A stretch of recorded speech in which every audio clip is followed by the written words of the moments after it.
Nung lumitaw kayo, attorney, kasama yung 18, ito yung unang kopya niyan eh. Pero ang gamitin na natin itong may notaryo ito, hindi ba? Opo. Pero bago yon, nagtataka nga rin ako bakit parang kay Gutesa din. No? Na ang unang tinanong ay yung abogadong nagnotaryo. Tapos nung nakita nila na tama naman ang notaryo at pinatotohanan ng lawyer, yung witness mismo sa notaryo. Nagtatawanan nga kami dito ni Jan. Sabi ko, ngayon ako nakakita ng gano'n. Kasi sa tinagal-tagal naming reporter na nagko-cover ng mga kaso sa DOJ, wala pa kaming na-encounter na yung notaryo ang iniimbestigahan eh. Kaya po doon natin makikita yung totoong pag-iisip ng nasa gobyerno ngayon, no? Pinagtatakpan nila itong malaking pagnanakaw na naganap po sa administrasyon na ito. Kaya nga po lumapit nga kami sa simbahan sa mga religious, no? Dahil nakita po namin na itong ating gobyerno ay hindi na it is no longer serving the interest of the people. Makikita po niyo yung executive branch, no? Napakarami po involved sila sa pagnanakaw.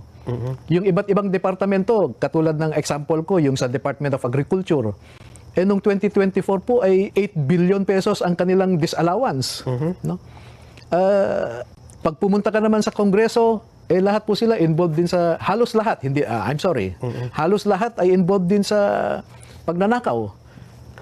Pero itong mga ilan sa mga nabanggit na pangalan dito, halimbawa, itong pinakabago si Agriculture Secretary Chu Laurel ay nag-file ng cyber libel. Noong mga nauna, si De Lima, sino pa ba? Nakaka-anim na ata eh. Father Flavi, si General Katapang, Antonio Trillanes, at saka si General Ed Anyo. Kasi noong nangyari yan, ang sabi namin dito ay, teka, mukhang mauna pang makulong itong mga dating sundalo kaysa dun sa sinasabi nilang nagtakas ng mali-malitang pera. Yun nga po, again, no? Ganyan po yung attitude ng ating gobyerno. Pagka ang mga tao ay nagbabanggit o nagkikriticize sa gobyerno, sila po ang nakakasuhan. Pero sabi namin, itong mga cyber libel na ito, ay sasagutin naman po namin. Pero sana, yung mga akusasyon namin, ay sagutin din nila. Huwag nila kaming takutin, huwag nila kaming iharas, kasi halimbawa po, pinupuntahan ang mga bahay ng mga 18 na ito. Hinahanap sila, may nagpapakita na pulis kami, nasaan si ganito. Ganon. Opo. Pero teka muna, kasi itong inyong mga itong printed na affidavit na ito, 'di ba itong 18 na joint affidavit, ang gusto dito mangyari ni Ombudsman Remulla ay dapat titigisa, hiwa-hiwalay. Ginawa na po ba ito? Pag titingnan po yung affidavit, kasi kine-question niya, imposible naman na itong 18 laging magkakasama. Pero palagay ko hindi niya nabasa yung affidavit. Kasi yung pinagsamang sinumpaang salaysay, makikita po dyan na yung naunang pagpapahayag ay common sa kanila, ang kanilang alegasyon.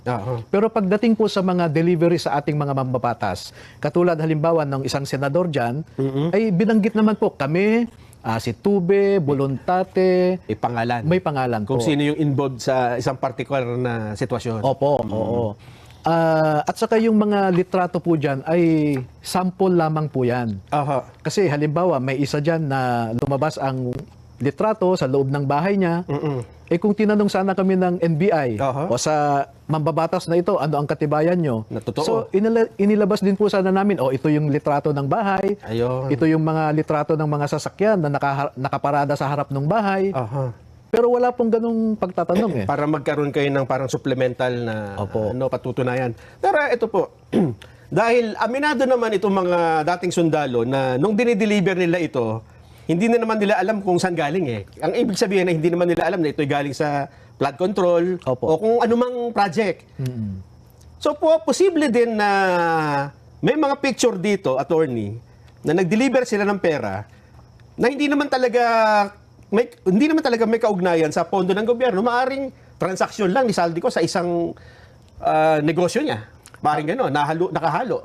Pwede pong nag-deliver sila dahil contractor din si Saldico. Yes. Nag-deliver siya ng commission sa isang mambabatas. Okay, pwede. Kaya ang sabi po sa transmittal letter ko kay Ombudsman Aha. ay maaaring may violation sa Republic Act 3019 Okay. at saka Republic Act 6713. Kasi yung mambabatas tumanggap ng malaking halaga, Oo. hindi naman niya po ni-report sa kanyang SALN. Ayun. So that is- So doon papasok. Oo, Oho. criminal offense din po yun. Halimbawa naman, nag-deliver sa isang pribadong tao, tapos yun naman halimbawa, ang binabanggit nila si Andrew A. Nag-endorse at binayaran ng napakalakiting halaga. Pero wala naman yata dito si Andrew A. sa picture. Ano? Opo. Pero posible ba yun na may ganun din? Na Meron din- nautusan din sila sa ganun? Opo, halimbawa isang pribadong mamamayan, Opo. dineliveran ng pera Oo. at may katibayan na ilang maleta yan, Ayun. dineclare ba niya sa income tax return niya? Ayun. Kung na-declare, so walang problema. Opo, tax Ayun. evasion po yun. Oo nga. So ang ibig lang ninyo sabihin dito, andito lahat ito, patunayan natin kung alin dito talaga yung... Kasi dapat ang nag-iimbestiga ng anomalya, nangangalap ng ebidensya. At saka na lang niya sasabihin, ito hindi to pwede, ito hindi to pwede. Hindi pwede, hindi kayo pwede lahat. Opo, ang problema, wala pa talagang totoong pag-iimbestiga, meron na ho silang conclusion. Meron na nga. Oh. Katulad ni Ombudsman, ang sabi niya, ang isang litrato dyan ay kinuha o nakuha noong nakaraang administrasyon pa. At alam ko po yung tinutumbok niyang litrato. Kung alin dito. Oo, pero pag nag-imbestiga siya, ipapakita namin yung metadata Aha. ng litrato na yan. Yung pagkakakuha ng Oo, petsa mismo. Nandyan yung petsa, yung oras. Oo. Na ito ay hindi matagal ng picture, kundi... Opo, Anong taon yun? 20... September 2022. Ayun. Oo, ganun din ang bago mag-imbestiga ang NBI, ang dami na pong nilabas na konklusyon ang kanilang direktor. So parang baligtad. Conclusion muna bago investigasyon. Opo, parang ganyan po ang nangyari sa... Ayun nga po. Teka, kasi kaya na nabanggit ko kanina dito, attorney. Eto ha. Asan ba yun?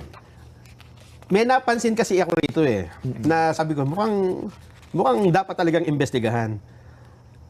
Mayroon binanggit dito na kasama rito ang mga larawan. So ito yung mga picture, no? Oo. At video. Meron ba dito sa ano? Hindi ko po pwedeng mai-attach ang video Ayun yan. nga, yung Kasi sinasabi. video, di Yun ba? ang sinasabi namin. Sabi ko, ibig sabihin, yung mga nandito, picture, meron pa silang hawak na ebidensya. Ganun po ba? Tama po ba? Kasi po yung iba dyan, parang screenshot lang ng video. Ayo, tama. Oo, parang portion lang ng video. Yun nga sinabi namin dito na katulad nito, nagdi-deliver. Hindi natin alam kung talagang picture to o screenshot ng video. So Opo. may mga picture dito na talagang galing sa video pala. Meron po, oo. Kaya pag isusumite sana namin yung kopya ng video sa kanila, makikita nila. At saka mapapatunayang, kasi ang sabi nila, naku po, yan ay AI generated. Dito ba ito po ba, attorney, ay bago nyo pinayagan, siyempre abogado kayo, madadawit kayo kapag yung mga picture dito ay pinayagan yung mailagay, pero hindi nyo na-check. Lahat po yan ay tiningnan ko. At galing talaga sa mga telepono nila. Ibig sabihin, hindi ito ipinasa lang, alam ninyo kung yung binabanggit yung metadata. Lahat ito meron. Oo, nakita ko po yan. Oo. Oo. In fact nga, meron din, nagdududa na kung ilan ang na-deliver. Pwede ho na, kasi halimbawa yung helicopter dyan na ginagamit, Opo, itong nandito. nandyan po, mga 4 na litrato yan na pinapakita yung parehong helicopter. Pero pwede ho naming ipakita na, naku, ilang litrato po yan? Hindi lang ho siguro 50. Ganun? Oo, Mga picture, ganun kadami? kasi sample lang po yan. Kasi kung ilalagay nyo rito, parang, dapat nga wala nang investiga. Kaya yun po ang gusto sana namin na pag mag-imbestiga sila, pwede naman nating isa-isahin. O halimbawa, ang sinabi nyo si Congresswoman Franz Castro. Example. Ano ang katibayan nyo? Nakuan, ipapakita ho namin na halimbawa may group chat kasi yan So may screenshot, nandun kung ano yung plate number na ginamit, sino yung kasama. So may establish. At may litrato doon sa loob ng conference room. So hindi ho gagawa ng kwento itong mga sundalo na ito na laban sa mga malalaki, maimpluwensya at mayayaman na mga individual. No? At ayaw ko rin ho silang ipasubo nagagawa kami ng kwento na makakasira sa puri ng isang tao. Aha. You know, malalim po ang aming paniniwala na yung the good name and reputation of a person is the most precious possession that he or she can have. And we cannot afford to be reckless po para lang manira ng puri o pangalan ng isang tao. Pero in-expect nyo ba na ganito ang magiging reaksyon ng mga nag-iimbestiga sa flood control? Yes po. Kasi kaya po napilitan ako na hanapin itong mga kasamahan ni Gutesa dahil nakita ko kung paano nila trinato si Gutesa. Aha. So sabi ko, totoo kaya ang sinasabi ni Gutesa? Malamang may mga kasamahan siya. Aha. Kaya ko po hinanap at nalaman ko na totoo ang sinasabi ni Gutesa. So bakit pinagtatakpan nila ngayon? Yung ICI, for example, napapanood naman natin po yung proseso ng ICI. Halatado naman po na pang-cover up yan eh. So kaya po minarampat natin na hanapin ang mga ito at meron ding gustong tumulong pa para magdagdag ng mga ebidensya. Anong ibig nyo sabihin? Teka lang ha. Aking idadigest yung huli yung sentence ha. May ibang gustong tumulong pa na magdagdag ng ebidensya? Yes po. Itong 18 sundalo, may iba pang susunod? Malaki po ang posibilidad. Ito bang mga ito ay mga dati ring sundalo o meron ding mga... Kasi ang dami rito nabanggit ng mga tao na hindi naman sundalo. Alin po yung mga kasamahan nila? Opo. Hindi, halos lahat po yan ay dating sundalo. Ang hindi lang sundalo dyan dati ay yung mga drivers. Driver. Ayun nga, yung sinasabi ko, meron bang mga ganun na possible in the future? O hindi natin alam, baka next week or... Abangan po natin, Kuya Nelson, kung anong... Ito ang napansin ko dito, no, na kasi kay Gutesa, isa lang ang lakas ng impact no. Pero ba't hindi niyo ginawa kaya na isa-isa ang inilabas? Every week may lumilitaw. Alam mo, ang inuna niyo rito ay yung pinakamaraming may alam, tapos isa-isang lumilitaw. Ano kayang nangyari?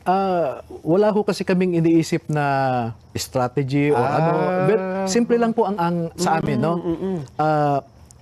Ang nilalaman niyan are not their personal truth. They are not political truth. Objective truth po ang nandyan. No? Kaya kung ilan silang handang lumabas po sila. Pero sa haba ng kwentong ito at sa dami nila, matagal yung binuo ito. Ibig sabihin, kaya siyempre, hindi mo basta tatanggapin, attorney, di ba? At ang gagawin nyo, gagaya siguro ng ginawa ng NBI, chinek nyo muna lahat. Opo.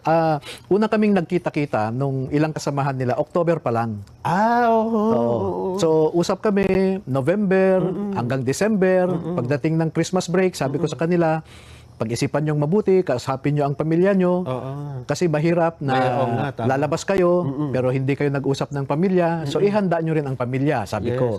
Kaya pagbalik ng Enero, ganun pa rin po. At paulit-ulit po yan na tinatanong ko sila. Kasi nagte-take notes ako kung nagsasalita sila. And then ilalagay ko sa draft ng kanilang affidavit. Pag kausap ko ulit sila, tinetest ko kung consistent. Tama naman po yung kanilang mga sinasabi. Consistent naman. Kaya ayun na nga, nung February, nung na-review nila lahat, binigyan ko sila ng tig-isang kopya nila. Parang isang linggo pa ho bago namin ipa-notaryo eh. Oo nga. So, ibig sabihin, tama. Kasi kung paparatangan kayo ng, hindi, it will take time talaga pala, no, na mabuo itong testimonya nila. Anong nakikita nyong kahihinat na nito? Kasi ngayon ay 2026, 2 years na lang magpapalit na tayo ng administrasyon. Ito ba yan, kailangan pa ba natin itawid dito sa kabilang ibayo? Ganun po ang malaking posibilidad na mangyayari dahil nakita natin ang galaw ng Ombudsman, ang NBI, ang Kongreso at ang Senado na ayaw nilang pag-usapan ito, ayaw nilang imbestigahan. No? So siguro magkakaroon tayo ng oportunidad kung magbago ang ating administrasyon at yung susunod na administrasyon ay bukas ang kaisipan na imbestigahan ito. Ay, pero sa bagay, buti na lang madali na, no? Sandali na lang. Pero sa tingin nyo may impact din ito Kasi siyempre sa eleksyon, kung anong issue ng bayan eh. Kung ano ang mainit na issue, may epekto yan sa magiging behavior ng mga botante. Malaki bang epekto nito sa tingin ninyo sa magiging resulta? Kung ang ating mga kababayan po ay mapanuri, no? At they keep on engaging on this issue, palagay ko may epekto po 'yan. At kung hindi magbabago ang pag-iisip ng pamahalaan natin ngayon Yung pagtrato dito? na magkaroon ng totoong investigasyon, eh baka hindi po maganda ang paningin ng mga botante sa kanila. Ang sabi ni Senador Lacson noong siguro napanood nyo rin naman sa hearing na payag na siyang ipatawag kayo yung mga dating sundalo. Pero binawi niya yata kinabukasan at ayaw na daw ng maging circus. Ano ang tingin nyo? Yun nga, nagtataka rin ako kung bakit biglang ganun ang paningin ni Senador Lacson sa ganitong issue. Kasi yung mga nakaraan, nasubaybayan naman natin ang kanyang political career. Opo. At ipinakita niya sa taong bayan na isa siyang masugid na lumalaban sa korupsyon. Pero biglang nagbago ang kanyang pananaw eh. Sabi ko nga, ang pagdududa niya ay imposible daw yung 805 billion pesos. Kasi kinumpute niya, mukhang hanggang ngayon daw nagde-deliver pa. Kung ganun talagang kalaki. Oo. Pero hindi makapaniwala si Senator Lacson sa 805 billion. Samantalang ang estimate ng isang professor po ay 1.5 to 1.9 trillion ang ninakaw. Wow, laki. So halos kalahati lang itong binabanggit ng mga sundalo na ito. Pero sa tingin nyo ba yung mga example, i-accept muna natin na ito talaga ay galing sa pondo ng gobyerno, kasama na kaya dito yung iba pang ang ibig sabihin, hindi kaya ito ay hindi lang flood control project? Ay, opo. Kasi yung dumating na pera kay Saldico ay galing sa iba't ibang sources. No? Halo-halo na yun. Opo, hindi lang flood control eh. Halimbawa, yung sinasabi nila na nag-deliver si General Katapang ng Bucor kay Saldico, hindi naman siguro galing sa flood control yon. Oo, kasi nga sabi niya, hindi naman ako involved dyan. Wala naman akong kinalaman sa flood control. Ba't ako bibigyan? Oo. Pero marami po eh. Pag sana lumabas si Mark Tiksay o si Paul Estrada, kasi meron po yung iniwan na parang diary niya eh. So makikita po nyo doon, ang daming iba't ibang sources eh. Pati nga yung PhilHealth. Ayun pa yung pinagtataka ko, attorney, no? Bakit itong dalawang nababanggit lagi? Nabanggit na ito sa Senate hearing eh. Nasa transcript ito eh.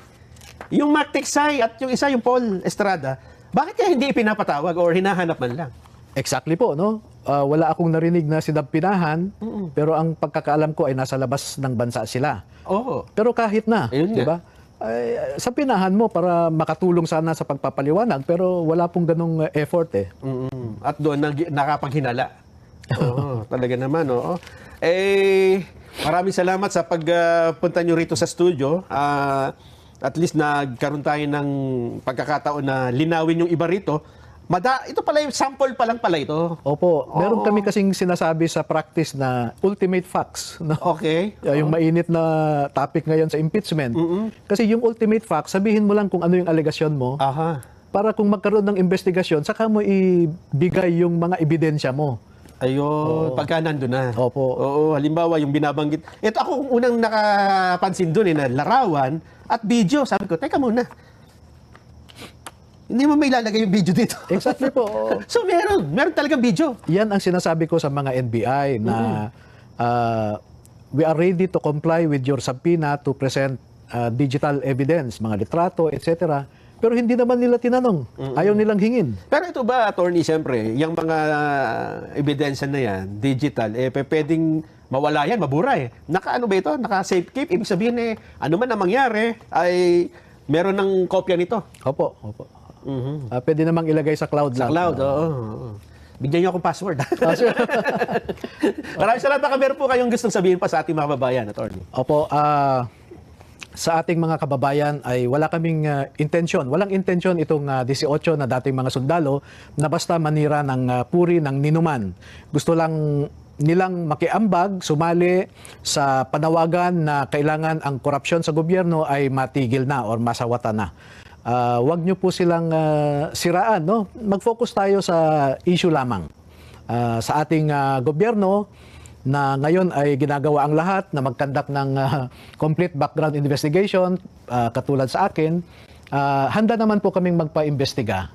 At kung yan ang nakikita nyong sagot sa aming mga aligasyon, sana wag naman po kayo tumigil dyan. Tingnan nyo rin yung aligasyon ng mga 18 na dating sundalo. Salamat po. Maraming salamat, Attorney Levy Baligon.